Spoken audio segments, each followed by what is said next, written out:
Hi there, this is Manish Vijay from PM Pulse, and we bring to you yet another power-packed episode on PM Ninja video series. We are dedicated to practical project management, and therefore, in this particular video, we will talk about the misunderstood but yet a very important 80-20 principle. This 80-20 principle has immense benefits in your personal life, in project management, as well as strategic, overall organizational policy making. It is fantastically important in all spheres of your life, provided you understood it well. In this particular video, I'm going to explain the actual implications of 80-20 principle and how it would have amazing effects on every walk of your professional and personal life. Keep watching.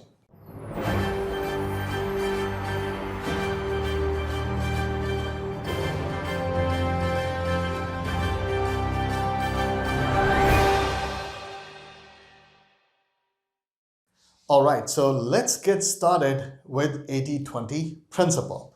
In this video, what we are going to do is we are going to take three major aspects of 80-20 principle.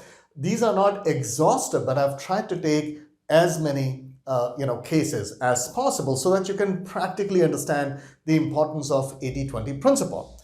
We are going to overall cover three major categories of the application of 80-20.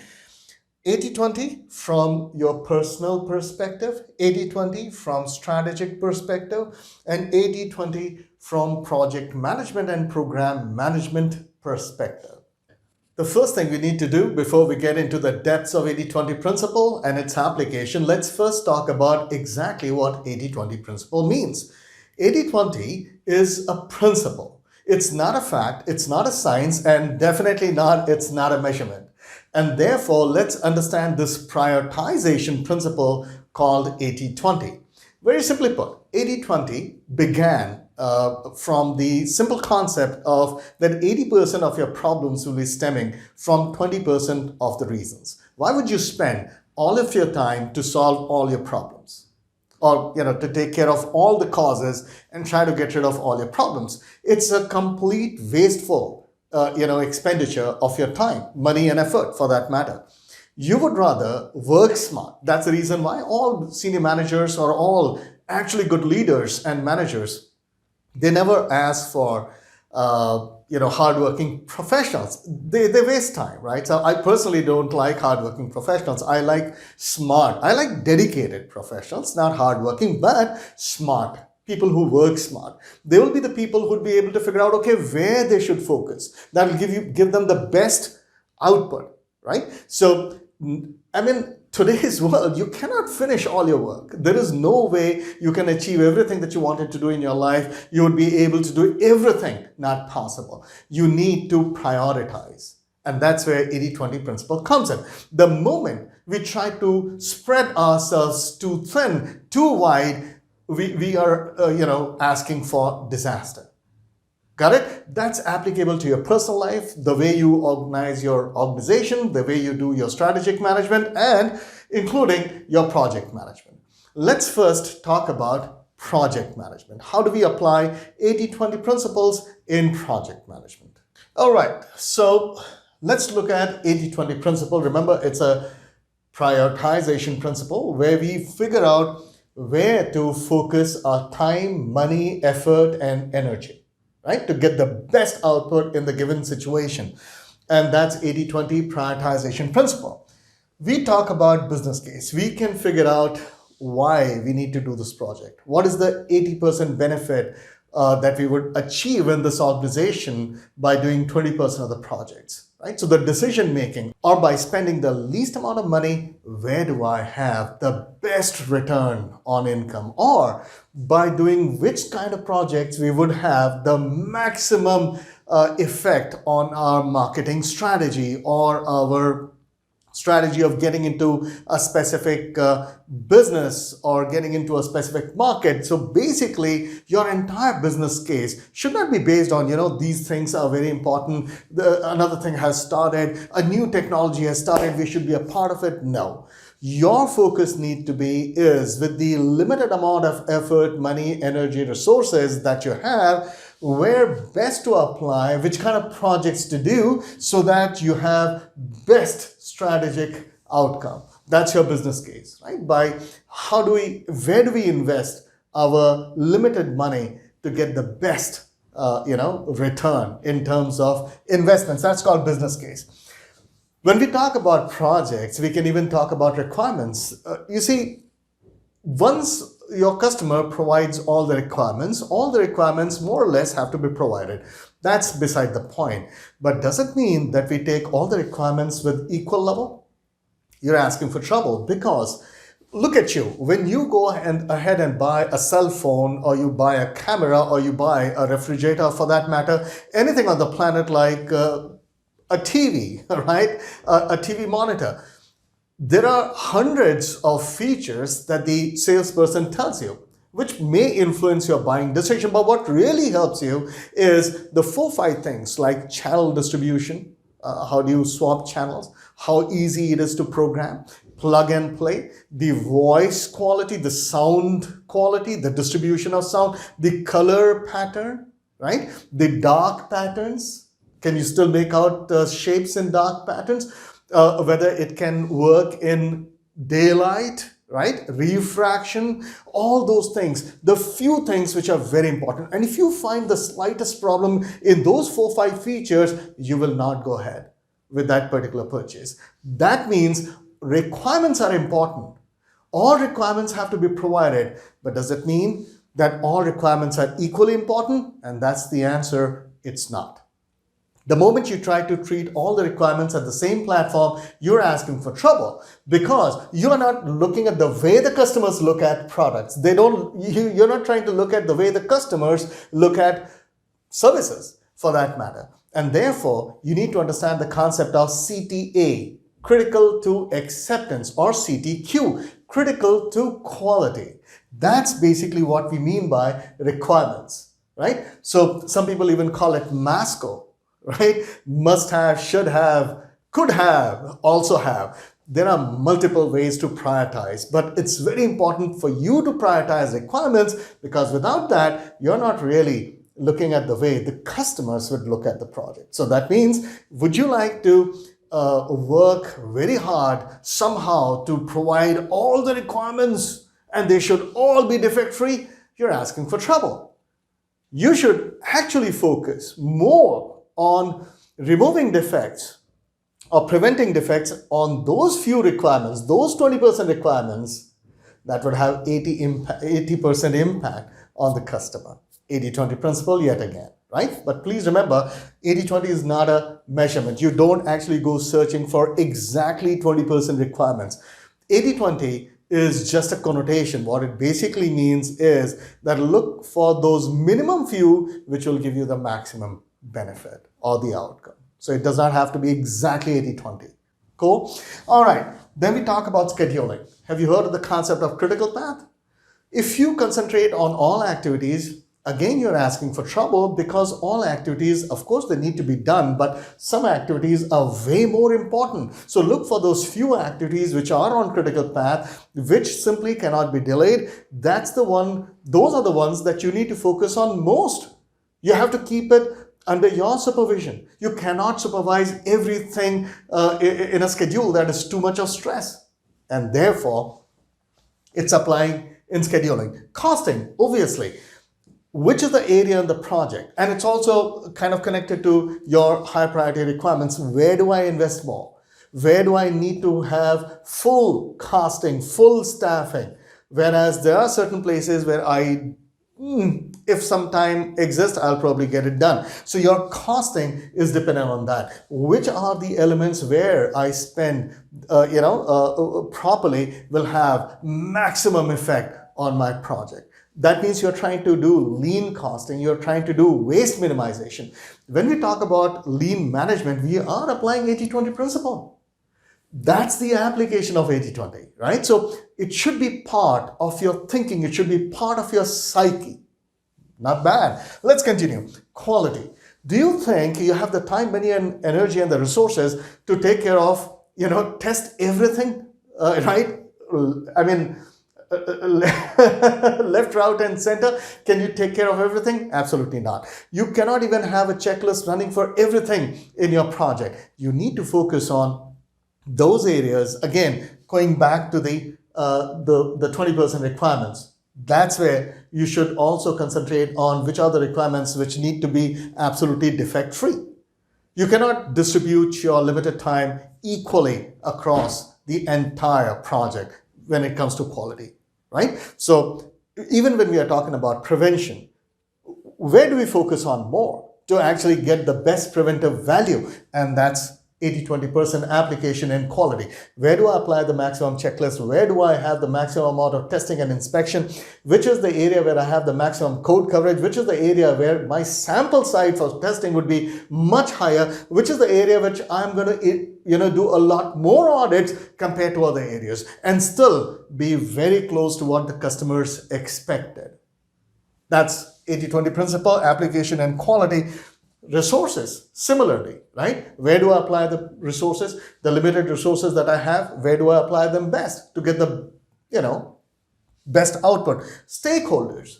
Stakeholders mean people who can either affect your project or get affected by it positively, negatively, directly and indirectly. By this definition, even for a mid-sized project, your number of stakeholders would be in hundreds. And then there's a very famous saying, you cannot satisfy everyone. You should not even try to. That's where 80-20 principle comes in. You prioritize your stakeholders, which are those few stakeholders which will have 80% impact on your project, or they would get affected to the extent of 80%. 80-20 principle again, prioritization. You could use a salience model, you can use power interest grid, or you can use a 3D cube. Doesn't really matter as long as you prioritize your stakeholders. You can never treat everybody equally, right? That's actually counterproductive. Communication. That's directly connected to stakeholders. Which are the key stakeholders? Where do I need to communicate the most? If somebody asks me for a new information, should I just provide it? I should check whether are they important stakeholders? Are they one of those key stakeholders? Are they one of those 20% stakeholders? And if yes, I will provide that additional information. But that's just 20% of the stakeholders, right? I don't have to dance around solving or trying to make everybody happy, for all the stakeholders. That's too much of stress. That is unnecessary work. And yet I will have more people dissatisfied. And therefore, I should apply 80-20. Communication is the same. Risks. Risk is any uncertain event that has an impact on your project positively or negatively. And therefore, that's quite a bit. A lot of risks. The more risk you identify, the better it is. But then you can't take care of all of them. You need to prioritize. Status. Status reporting. What I meant by status is status reporting. Should I find the health of the entire project, or should I focus on those areas which actually eventually define the entire project anyway? So if I focus on those 20% important areas of my project, whether it is based on critical path, whether it is based on critical chain, whether it is based on what the 20% of the stakeholders find more important, if I focus on that, my status, my progress, and my forecast reports would make more sense, right? And therefore, when we talk about inspection and testing, same. We have to follow the requirements, the 20% requirements, which is represented in quality and which is represented in inspection and testing. I think you can see very well in project management, the amazing application of 80-20 principle. Let me tell you one place where you should not apply 80-20 principle when it comes to project management.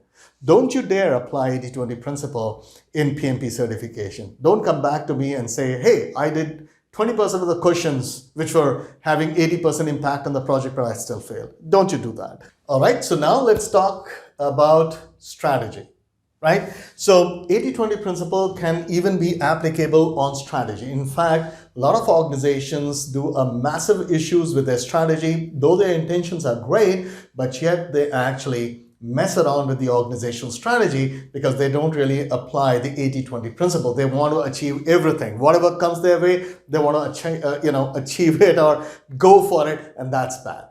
right? You're not focused enough. You'll be surprised. Most of the companies actually don't apply 80-20 principle. So let's talk about it. When we talk about strategy, we talk about organizational structure. Now, a lot of people don't understand the meaning of the term organization structure. So let me give you a brief understanding about organization structure. You see, on this planet, whether it's the work of the gods or the universe, your personal life or professional life, there is only two kinds of work that you can actually perform. There is no third category. One category is project-related work and the other category is operations. And therefore, there are only two kinds of businesses as an organization that you can engage in. Either it would be a project-related business or it would be operations-related business, or a combination of two, of course. Most of the companies actually have the combination. There are very few companies which only do projects like ISRO or NASA, or only operations like Walmart or Reliance Fresh, right? I'm bad with consumerism, so pardon me there. But let's say that I want to be a consultant, right? Let's take my organization. I want to be a consultant, a project management consultant.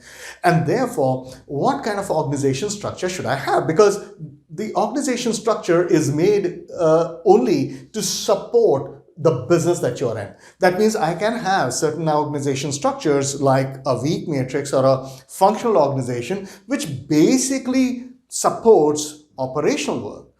On the other hand, I can go for strong matrix, or I can go for something known as a projectized or project-based organization, which basically essentially supports project management or project-related business. And therefore, I need to take a call that if I want to do consulting, do I do consulting as a standard services? Is that going to be more of my work, like offering project management trainings in terms of PMP, Prince2, Agile? Would that be a major chunk of my business? Or would, basically consulting organizations and customizing the requirements for them to solve those specific problems? That means more to do with projects. Where do you think I'm going to spend more time? And I realized that the kind of nature that I have and the kind of problem solving nature I have, I would prefer where I would actually like to invest most of my time in project related, solving actual consulting work, taking up projects of my customers or helping them better and customizing my offerings for them. But I'll also be doing PMP trainings, even though that's not going to be my main business. I'll also be doing agile trainings. I'll also be doing program management trainings, but that's not going to be the main part of my business. And therefore, I decide to make my organization structure as strong matrix. That's what I mean by organization structure. You need to apply 80-20 principle. 80% of my business will be coming from where?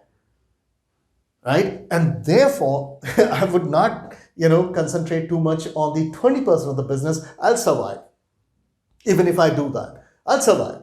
But I cannot survive if I mess around with my organization structure, which does not support the 80% of my income or the 80% sources of my business, right? So that's where organization structure is all about. Then within the organization structure, what is your product mix?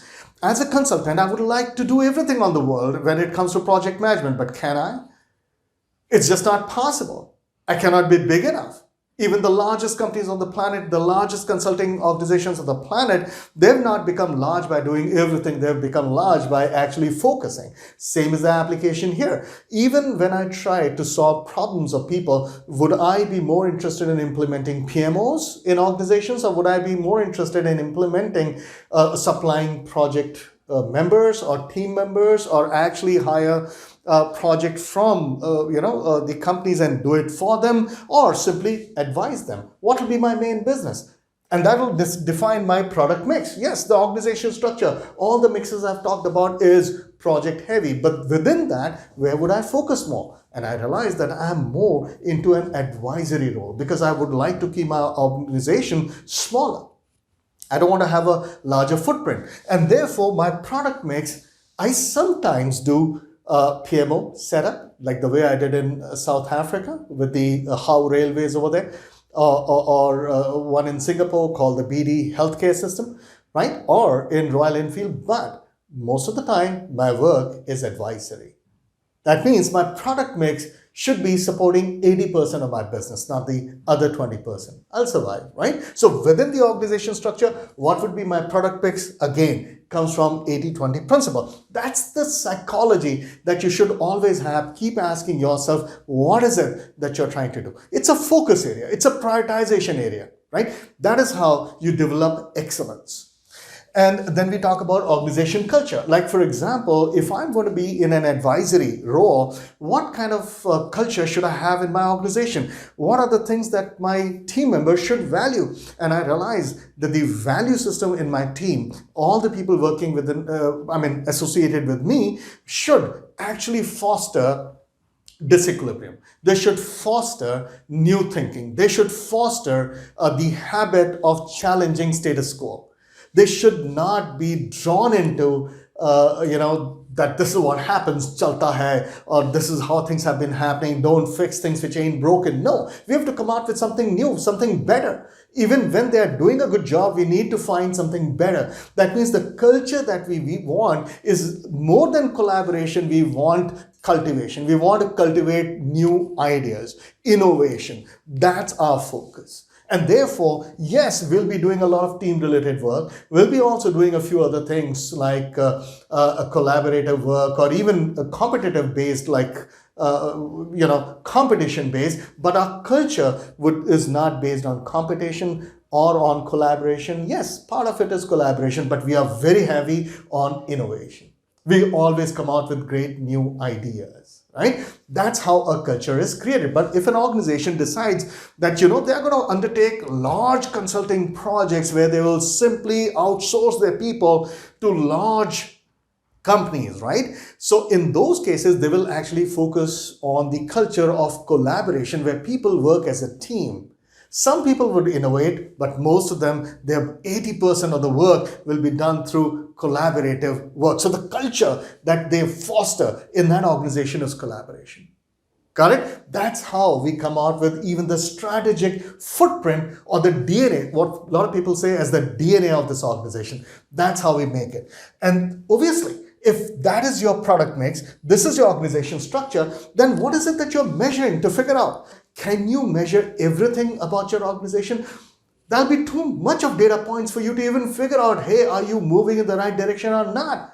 Right? So you will be lost in translation. There'll be too much of chatter to sift through. Don't do that. You need to focus on those person matrices, which will actually tell you that you are headed in the right direction. And those heading in the right direction is based on your organization structure, product mix, and the cultural orientation that you have created within the organization. Make sense? Right? That's how important 80-20 principle is. Now think and look around you. How many organizations that you see have actually applied 80-20 principle, yet despite the fact that every organization actually talks about strategy? All right, so now let's talk about the last of the three major contributing areas to 80-20, and that is personal. How do we apply 80-20 principles in our personal sphere? Right? It's very important that you apply it even in your personal life. One of the things that I apply it on, and people should apply on, is hobbies. Everybody wants to do a lot of things in their life. They want to write books, they want to travel, they want to tell stories, they want to sing songs, right?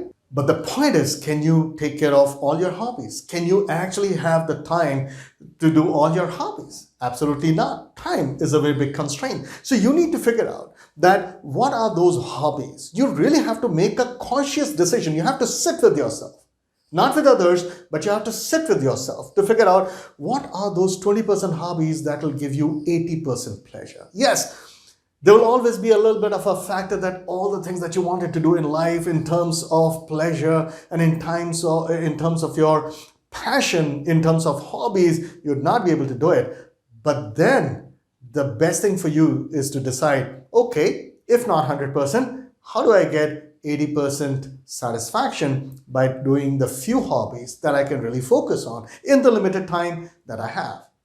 you would end up living a much more satisfied life. There are a lot of people who try to do just about everything in terms of hobbies, and even after 5 to 10 years, they're even more dissatisfied. I did not achieve this, I did not achieve that. You're spreading yourself too thin. Even for your personal satisfaction, you need to apply the 80-20 principle, prioritization principle. Now, what are those 20% hobbies that can give you 80% satisfaction in this one life that you have? Make sense? All right. Then what about work? There are so many career options that you have. There's so much of work that you are having in a given day. I mean, you can apply to your career, you can apply to the daily work that you have, right? Work connected to your home, work connected to your office. There is so much of work. There are so many emails to be taken care of. There are so many reports to be made. There are so many things to be done. There's so much work all around, and you are just one. How do you rise in your career? How do you ensure that you are making the correct decisions? And within that, overworked kind of atmosphere that you live in, where do you find the extra time to do those 20% hobbies? How do you get that extra time? Plus, how do you mentor others? How do you become a great leader? You need time for all that. Time is a luxury. And therefore, you need to understand you cannot finish all the work. Yes, you begin the day with a simple logic that you cannot finish all the work that is applicable to you today. So which are those 80%, which are those 20% work which will give you 80% impact in your career or your satisfaction or the sense of accomplishment? That's it. That's the meaning of the term, that whenever you talk to people who have really achieved something in their life, they maintain a list of what they would do or achieve. It's not really like a daily list, but it's a focus area where they would like to, the kind of work they would like to do before. That's their prioritization principle, right? And if they have some extra time, of course, they will take care of a few other things as well, but not at the cost of those 20% work. That'll give them 80% progress, 80% what I call impact on their career. So that takes care of your work and career. And then comes your relationship, right? This is something I've been trying to explain to people today. With these, both the spouse actually working, they find limited time to spend with their children, with their other family members. And there was a new term which has come around in the 21st century, and it's actually called quality time, spending quality time. When I was growing up, there was nothing known as quality time because we had more time, to be very honest. But the point is that the term quality time is very important, but how many of us actually understand what quality time means? Eventually, what I find on a weekend is that both the spouse will take their kids, go to a shopping mall, right? I'm not kidding. The only thing they do is, okay, kid, you want ice cream? You want this? You want this? You want, and they think that this is quality time by actually loading the kid with materialistic stuff, materialistic pleasures. And guess what? Whom should you blame when these kids grow up to be materialistic? They like things more than you. And that's not quality time. That's not like spending quality time. That's actually the opposite of quality time. So let me explain what is quality time. And it'll help you in your personal life. Quality time basically is the application of 80-20 principle in your relationships with your family members, including your children. Of course, you would like to do everything with your children that would have an impact on their upbringing, on their value system, on the way they grow up as a responsible citizen of this world. You would like to do everything, right? But you don't have the time. You need to figure out that what are those 20% things that I do with my children which would have 80% impact on their growth, 80% impact on their growing up or on their life. That's quality time. Once you find what are those 20% things which will have an 80% impact on your children, when you find some time, you will spend on those pre-decided 20% of activities. That's what is the meaning of the term spending quality time, because that's focused. If you get some extra time, of course, you'll once in a while do a few other things. But every parent has to decide what kind of value systems do they have? What do they want to inculcate? So it's not about just, buying tons of stuff for your kids on a weekend, going for movies. Yeah, do that as well. That's important too, I guess. But I'm sure you understand that there are a lot of other things which are more important. But have you even considered looking at, quality time in this manner? That's the meaning of the term quality time with your spouse, with your own spouse, with your own, relatives. That's the meaning of the term quality time. So yes, it's really powerful in terms of even relationships. What is it that you want to foster? And then the fact remains that you cannot foster all your friends. You cannot foster all your relationships. You have to take that call. Some relations you will only meet during marriages and things like that. And it should be okay. So which are the relatives, which are the relationships that you would like to keep alive for your life? And that's also another application of 80-20 principle, not just the finding of the quality time, but also figuring out which are the relatives or the people or the friends that you would like to be associated with on a regular basis. That's also 80-20 principle application as far as relationships are concerned, right? And then, of course, problem solving, right? First of all, should you solve all your problems? Right? I'm pretty sure everybody has tons of problems, right? Can you solve all of them? Should you solve all of them? I mean, there's a very famous saying that a person gets that, that Arabic story about a genie. You rub a lamp, a genie comes out, right? And it grants you only 3 wishes. The problem is most of the people don't even know what those 3 wishes are. I mean, think about it right now. If I ask you what are your 3 wishes are, like you got a magic lamp and you can rub it and a genie comes out and it says, hey, I'm going to grant you 3 wishes. Do you even know what your 3 wishes are? Are your 3 wishes connected to the immediate problems that you're facing instead of a long-term kind of a problem? What is it that you're going to focus on? Got it? Or a long-term opportunity? So that's what I'm trying to say. Most of the people spend their lifetime solving one problem after the other as they arise, going nowhere. It's like being tied to the side of a swimming pool. People are thrashing around but going nowhere. A lot of foam, a lot of splash, not going anywhere, a lot of energy spent. So that's the point when I say application of 80-20 principle in problem solving. Make sense?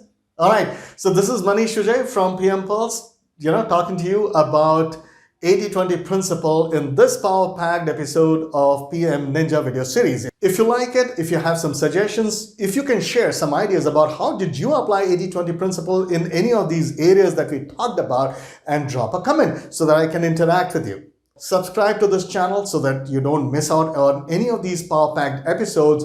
And the most important is share it with people. The more, the merrier. Thank you for watching.